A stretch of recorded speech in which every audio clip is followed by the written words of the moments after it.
Olá, vamos continuar os nossos vídeos. Hoje a gente vai falar sobre Deus é santo e Deus é justo, tá bom? A gente vai dar uma ideia, vou dar uma ideia sobre como ele atua na justiça de uma maneira misericordiosa, que é um outro atributo dele, então não poderia deixar de ser. Tá? E da sua santidade, como na sua santidade a gente encontra a justiça ali dentro, tá bom?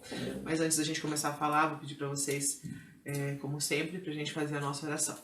Em nome do Pai, do Filho e do Espírito Santo. Amém. Vinde, Espírito Santo, enchei os corações dos vossos fiéis e acendei neles o fogo do vosso amor.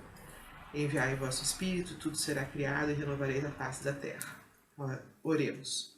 Ó Deus, que instruíste os corações dos vossos fiéis com a luz do Espírito Santo, fazei que apreciemos retamente todas as coisas segundo o mesmo Espírito e gozemos sempre de sua consolação. Por Cristo nosso Senhor. Amém. Em nome do Pai, do Filho e do Espírito Santo. Amém. Bom, vamos lá. Deus é santo e justo. Quando falamos da santidade de Deus, automaticamente a gente lembra da sua perfeição, né? Porque quando algo é santo, algo é puro, algo é bom, algo é belo, algo é perfeito. Né? São coisas que andam juntos, são atributos que se complementam. E se algo é perfeito, o que a gente sabe que a gente vai encontrar nessa perfeição? É algo que não tem maldade, é algo que nos faz bem. É a essência mais pura, mais primária e mais adequada da justiça. Então, olha que lindo, a gente encontra o atributo da justiça dentro da santidade de Deus. E se a gente conseguir pensar sempre nesses atributos, a gente vai ver que eles são complementares. É muito gostoso estudar os atributos, porque não existe incoerência neles, eles vão sempre se complementando. Então, chegando nisso, chegando na justiça, que a santidade chega a isso, porque né, a santidade é bela, é boa e chega na justiça, a gente entende que Deus ama a justiça e odeia a injustiça. E se Deus ama a justiça, nós precisamos ter uma conduta correta. Nós não podemos andar no caminho do meio. Ou a gente anda no caminho do certo, ou a gente anda no caminho do errado. Deus não se agrada nem das injustiças feitas conosco e nem das injustiças que cometemos com os outros. Então precisamos estar atentos e alertas à nossa postura, né? E ele nos cobra dessa postura também. O nosso Deus não é um Deus que passa a mão na nossa cabeça. Ele não é um Deus paternalista. Normalmente as pessoas quando pensam nesse atributo e quando pensam, ai não, meu Deus é justo, mas como ele também é misericordioso, ele vai deixar passar, né, aquele errinho ali. Mas ele não é paternalista, tá? São coisas diferentes. O nosso erro ofende a santidade de Deus. A gente precisa pensar nisso. E se Deus não fizesse com que a gente refletisse e reparasse o nosso erro, você concorda que ele não seria totalmente justo? Né? O que condiz a justiça? O que é a justiça? Fazer com que algo seja reparado, que quem errou, repare os seus erros. Né? Então a gente precisa ter esse pensamento de que a justiça dele, o amor dele, complementa os outros atributos, né? Que a misericórdia dele, o amor dele não deixa de fazer a justiça agir. Outra coisa que a gente precisa pensar é que nada passa despercebido ao olhar de Deus.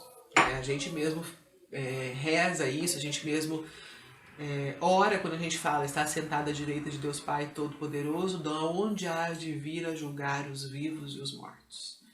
Então, meu querido, se você está vivo, se emenda porque vai julgar os vivos e os mortos. Os mortos já foram lá se entendendo com Deus, mas se você está aqui escutando, vivente, se emenda. A gente precisa ser responsável pelos nossos atos. Os nossos atos nos cabem. A gente falou disso ali atrás um pouco no livre-arbítrio em relação a isso. Né?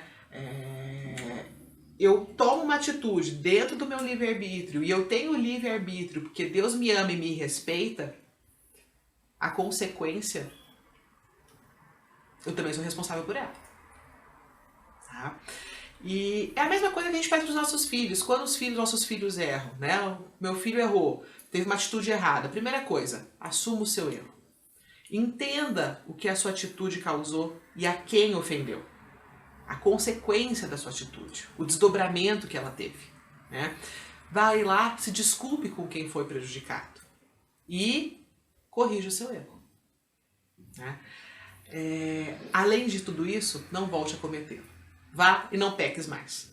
Né? A gente faz isso com nossos filhos. Deus também quer fazer isso com a gente. Ele também pensa assim, ele também faz isso com a gente. Ele espera a mesma coisa. E essa certeza que a gente tem de que esse ciclo do arrependimento é possível, é saudável e nos reaproxima de Deus, acontece porque existe nele a misericórdia e o amor. Tá? Então, ele quer que a gente mude a nossa maneira de viver e que a gente sempre se aproxime dele. Né? E pra gente estar sempre mais perto dele. Tudo que ofende a ele, tudo que nos descaracteriza dele, a gente tem que deixar de fazer. Tá? Ou pelo menos começar a refletir mais sobre isso, para que a gente vá mudando de vida e vá mudando de atitudes na nossa caminhada. Né? Bom, é isso. Meditar sobre os atributos de Deus faz com que a gente encontre a essência verdadeira dele, que é a perfeição eterna. Bom, eu espero que vocês tenham gostado, tenham pensado, pensem um pouco mais sobre isso agora e que isso os ajude a refletir e a sempre encaixar todos os atributos, fazendo essa correlação que é linda e perfeita como nosso Deus. Um beijo, até, tchau!